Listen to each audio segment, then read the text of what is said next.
to our summer reading programming. Today we have with us a special guest, local chef Bruce, who is going to be sharing with us some knife cutting skills. So I'm going to introduce Bruce here, or let him introduce himself, and I'm just going to say, that didn't even work out right at all. Oh, thanks, Jennifer. Actually, Jennifer put this all together, so we're really happy to be here today. I still have all my digits and my thin thumbs, so I've been doing this for a long time. I work at the Career Center. I'm the chef there. I really like the kids and the interaction. It's been a really hard year with COVID-19, but today we're going to show you some knife skills. We're going to be doing chiffonade, is a word that you might not know. It's very fine julienne. We're going to be using just a variety of vegetables, and at the very end, in the meantime, I'll show you how to use. If you don't want to pick up a knife, you can use this implement tool here, which is called a mandolin. This is only about $49 off the internet. Amazon, of course, get free shipping. You'll do fine. So let's begin with the famous onion. The onion here. It's got two ends. This one holds it together. This one does not hold it together here. When I do an onion, this has been nicely peeled. We really have to thank the management for that today. I'm just going to cut it in half here. Onions, they make you cry, but it all depends. So what I do on an onion, I always leave this on because it can hold a lot of this together. So I always, when I cut an onion, I put my hand flat. If I hold it like this and the knife slips, I can get my fingers. So I hold my hand flat. And with the onion, it's so simple. I'm going to pull back and cut just nice and easy here. It looks easier than what it is. You know, sometimes I don't get it perfect. Then I'll turn it. So I got them all cut like this, okay? I'm going to turn it and I'm going to just slip that in there like this. And if some fall off, that's no big deal. And there's various ways you can do this. And the finer the cut you do, then all I do is turn it the other way. And voila, I have diced onions. It doesn't matter. Now these are good. If I was going to go for hot dogs, I'd go a little slower, a little smaller. So this is my lovely assistant. She's not going to give me any vowels, but I'll take it and put it in the onions here. It works out really good. Don't worry about scraping up the onions with your knife. Don't ever do this. I've seen a chef do that, and that just gets trouble happening. So just use your blade on the bottom there. That's what it's for. You can always resharpen it. Okay, so the other way that was for like diced onions. If you ever want to do just like for regular, say you're doing grilled onions, you just want to cut that end off, okay? Then all I'm going to do, see the natural lines there? You want to follow those lines, so you want to go and watch my hands. See that my fingers are like this. It's never like that. It's going to be, if you can look here, I'm going to put my knife against my middle finger there. I've cut this finger, I can't tell you how many times. But after a while, you just take your time, and you want to go as slow as possible. And you can keep going, you can turn it and do other things like that. So you're going to have nice, finely shaved onions. So if you're doing like beef steaks or anything like that, that'll work out really good that way. Now, that all said and done, let's take the other onion and show you what this will do. Of course, there's a couple blades here, but I'll show you how I can dice these up really quick. I take a small blade, I throw it in here. I'll take the onion, I'll cut it in half, because I can. And then what I do is take this. You want this guard always. You want to put that guard on there and hold that onion. And then these are going to go down like this. You can tell these are all finely julienned and shaved. They're ready to go. So that's how fast that is. You don't have to worry about the knife. And then you always have it on here. If it doesn't fit on there, you don't want to do it. So that's that. Okay, let's take the onion, put it there. Now if you wanted to, if you're doing something like roasts and you need an onion and you need a mirepoix, and a mirepoix is just vegetables that goes in with a beef roast or any kind of roast. It's just carrots, onions, and celery. More onions than carrots and celery. All I'm going to do is I'm going to cut these ends off again. And then I can do it whatever width I want and cut straight down. turn it around, cut straight down again, and no one's gonna know. Whoa, and I'm crying. Yes, these onions are strong today, so that is the onion part of it. I have too much vegetables. Someone's gonna be eating onions tonight here at the library. Maybe sauteing. So, next step, tomatoes. Now let's do the, if everyone knows what this is romaine. This is not the heart of romaine, what you see in Aldi's and Kroger's. That's all the inside of that romaine, but this is the whole romaine. You got nice leaves here. Now what I'll do is I'll pick a couple leaves off just to show you what a fine, what am I going to call it, a chiffonade is, okay? So what I'll do is I'll select those down there like that. And sometimes I can roll it. If I was doing basil, I can roll it so you can go real tiny here. And this is good for basil because you just want to put a little ribbon in whatever you're doing. Maybe it's eggs. And you always want to keep moving your fingers away. And that's nice when we're done. Now if I was doing a Caesar salad, I'd just continue cutting down the ribs. And the Caesar, you want to do it bite-sized, so you don't want to really have to put that big. If someone gave you this, you'd have to be like chewing it in your mouth. Like so you want to be nice to your guests. Make them bite-sized if you're doing Caesar salad. If you're doing long sandwiches, these are fine. On the other ones, they're good. Oh, carrots. No one likes carrots. Well, no one likes carrots. Carrots are hard because they're round and they roll on you, okay? So what I'm going to do, I know I'm going to make it easier for me. I'm going to cut it down in sizes that I can handle, okay? Most of the time, I won't peel them. Normally I'll peel them. But this one here, I'm going to put a base on this, okay? So that gives me a little spot there to work with. And then I can go down and have them like this. And then if I wanted on the bias, you got them on the bias. If you want them straight across, you can do straight across, or lengthwise would be julienne. Now again, this same carrot on this mandolin,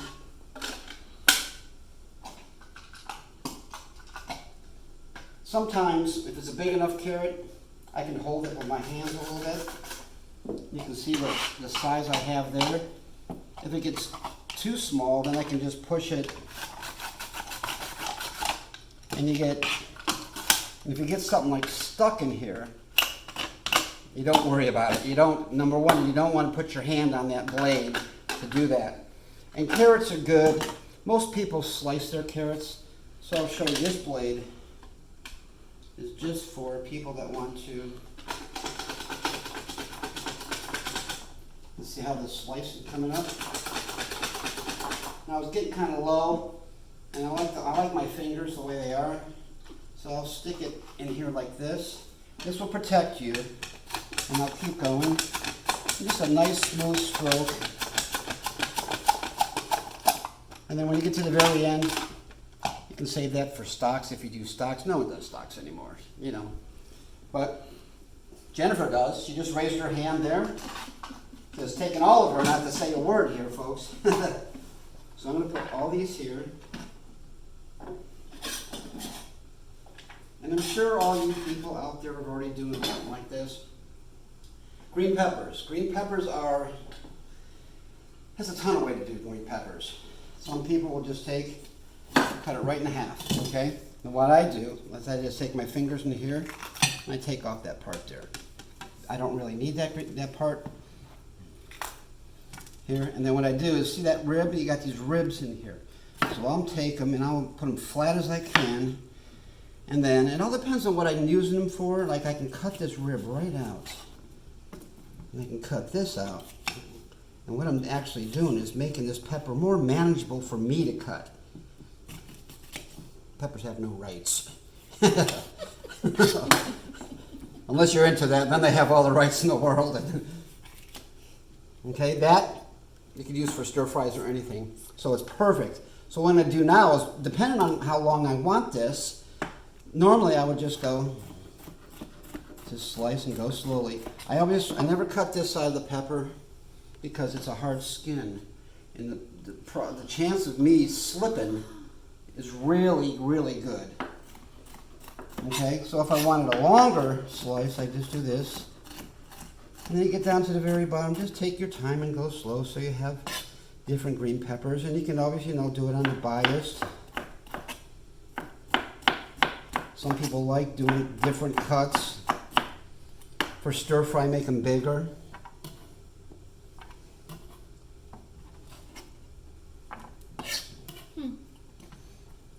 Now, if I was doing a pepper on this, you would say, oh, you can't do a pepper on this. But since we do beef pepper steaks at the Career Center, I've learned how to do a pepper on this. So what I do is I just take this knife and I hollow out the top, okay?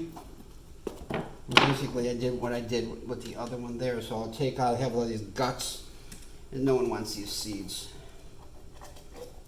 Okay, then I'll just tip it over and get all the seeds out. Now what I can do is put the pepper on the bottom, but first thing I'll do is I'll start it, because it's pretty big. This is going to save me a lot of work if I have to do 30, 40 peppers. That's done, and I can save this for something else, and those are all ready to saute up. And that was really fast.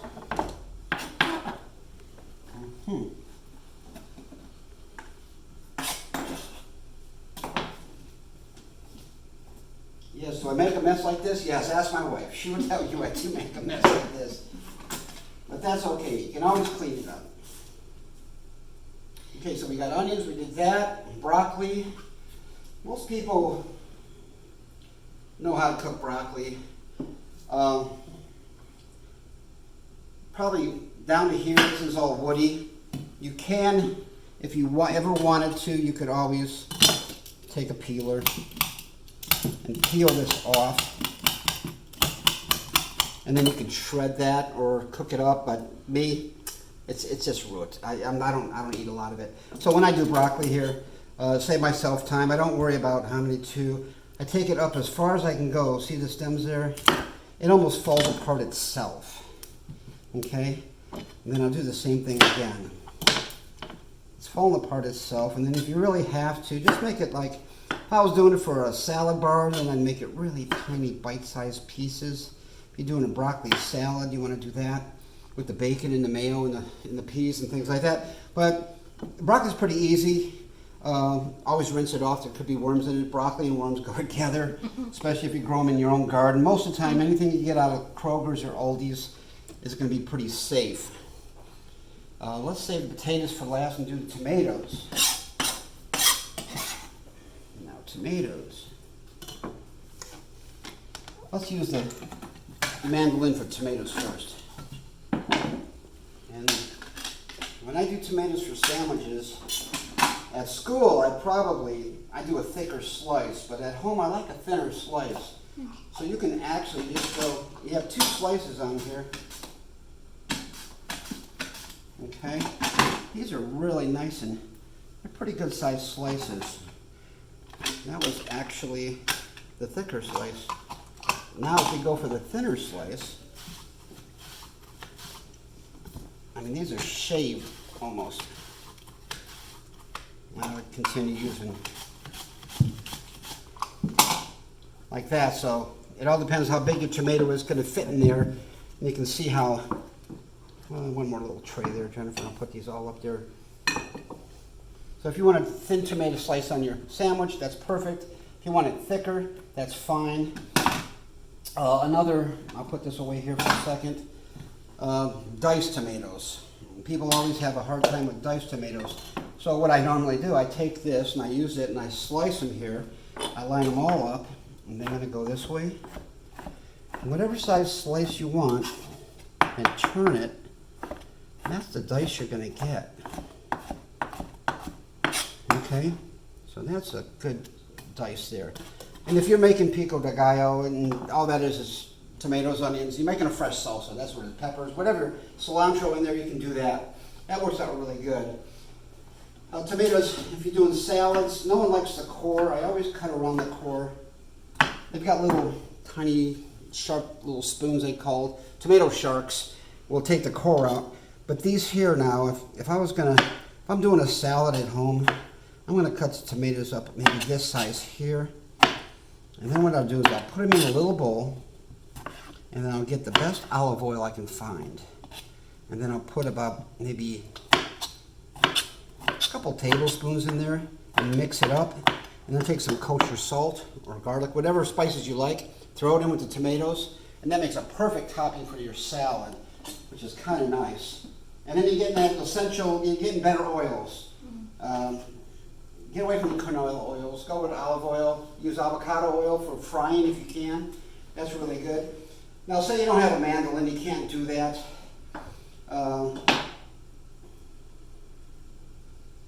It's funny at school when the kids see a green thing, they go, oh, I go, it comes that way. You know, this one here, what I'll do is I'll just take my knife, go around it slowly. What's good about this is every time I cut and cook, I get walking paces, so I can make 10,000 paces really fast. All right, so I'm gonna start cutting on a tomato. I usually prefer a serrated knife, okay? But this is gonna work because I just sharpened it.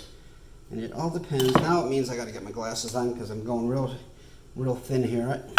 And I'm to the point where I can cut as thin as a mandolin. And that's fine. Those are nice and thin slices there. And you can always come in half. You can decorate with them, going around one way, going around the other way. It all depends on what you want to use the tomatoes for. And when in doubt, take all your leftover tomatoes and puree them up and make them to a sauce or something like that. You can use fresh tomato sauce all the time. Okay. Let me just ask, Yeah. how often do you sharpen your blades? I How sharpen often my would blade. a home cook sharpen your blades? Well, I sharpen my blade every time I have like the steels, the long steels. Doesn't really sharpen it. That actually just gives it a edge, okay? So you're bringing it back. So today I sharpened it with one of those things where you pull it across and you draw it. So that worked out good. And then I steeled it with that. I would do it, all depends how much you cook. For a home cook? Yeah, for a home cook, do it once every 2 weeks at least. A dull knife is not good. A dull knife, you hurt yourself worse than a sharp knife. Okay, potatoes. Let's see what we can do with potatoes. French fries. Everyone likes French fries. Now, if I was doing, you can do potato chips this way, but I would do let me see here. These would be good potato chips. And you need to soak them in water. And then dry them off and pat them and then put them in a deep fryer. I don't know if you can do it in an air fryer yet or not. I'm not sure. I haven't worked with a lot. But that works great that way. When I do potatoes at home, sometimes I get lazy. So I'm just going to take this potato and just gonna start going down. Okay, so all of a sudden now I've got what I need. These are for my French fries. Now I'll spray them off and then I'll coat them with olive oil, kosher salt, bake them. I never fry these, I bake them all the time, so I have that. Hash browns. Hash browns, you can do the same thing. I can do this. Okay, so these are really thin. But a hash brown, I would probably take these in, maybe cut them like this. So that way, they're going to be really nice. And you could salt and pepper them. You could put scallions with that, leeks with this, anything that you could saute it with, and it comes out so quickly, which is good. Now the potato is the same way as the carrot. See how it's like, oh my goodness. So with this, I would probably stir it if I was doing this. See, it's got a base already, so I can cut another base. I can cut another base. And I can cut another base. So now I've got a square. And this is what cooking competitions do. They make you square off your vegetables, okay? And then you want to cut and say I want a certain size, so you have those sizes, okay? If I'm doing something for soup, well, it depends on, you have those sizes. Depends on what you're doing with. If you're doing a corned beef hash, you have these sizes so you can keep going. And then if you're doing potato soup, those sizes there, so it goes pretty fast. I don't know what I left out. It'd be a short video. Oh, look, a French fry. So I hope this. Oh, the pineapple. Yes, we got to do the pineapple. Oh, my lovely assistant. Thank you so much. What I'll do is I'll just take this and slide that, and then what I'll do is another great trick about, you just flip it over, and I'm doing fruit.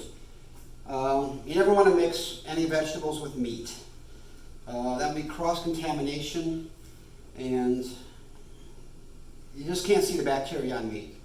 So always do, if you're going to do your cutting, do your meat last. So the pineapple. The pineapple's nice. These are very sharp, so you can always go like this with a pineapple. But you can never go the opposite way. You do the opposite way once, and then you learn never to do it again. Okay, so pineapple. Sometimes I smell it. And sometimes it's just the luck of the draw for the pineapple, you know. So what I'll do is I'll take off the top. Now you can always save the top. You put the top right in here, and then you got a lovely little garnish. Make sure you wash that so it's good. You can always pick off anything like that. And then I'll do the base too. So I'll try to get the base at the same time. Okay. It's got a nice smell to it. Now I have clean side and clean side. And I'm going to start from the top and work my way down. I don't want any of these eyes on here because that will hurt your mouth. So I'll cut along this ridge. And I actually lived out in Hawaii for a while. And you'd come over the crest of a highway and all you'd smell is pineapple. And if you think you have a hard job, pick pineapple for a year. Those people out there, I give them credit. They wear bees nests, you know, headgear, the whole thing. So now we have a pineapple, and I see a couple eyes that I don't like because they're just chewy. You don't want that for your guests. So I'll cut it in half. I'll keep it cut in half, and as you can see, you see that little core there? Can you focus on that core? It's just that little, that's the core.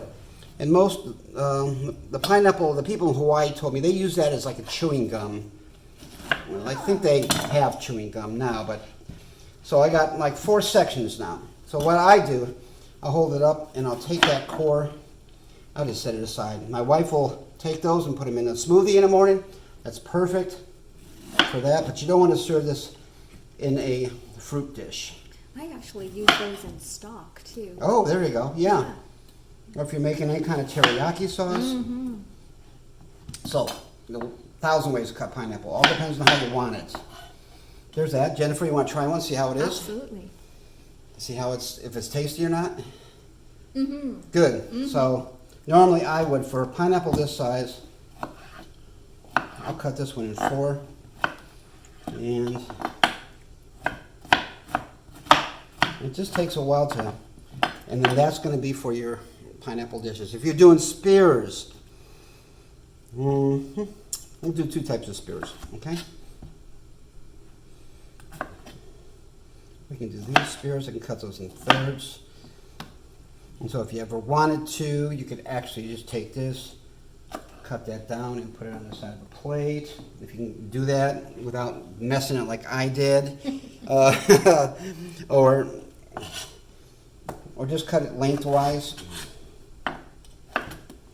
And a lot of people, if you're having dipping sauces, if you're doing a fondue, this is a good size because you can put this on a brochette and it'll be about this long, and then you can put it under chocolate sauce or any kind of sauce that you want, caramel, things like that.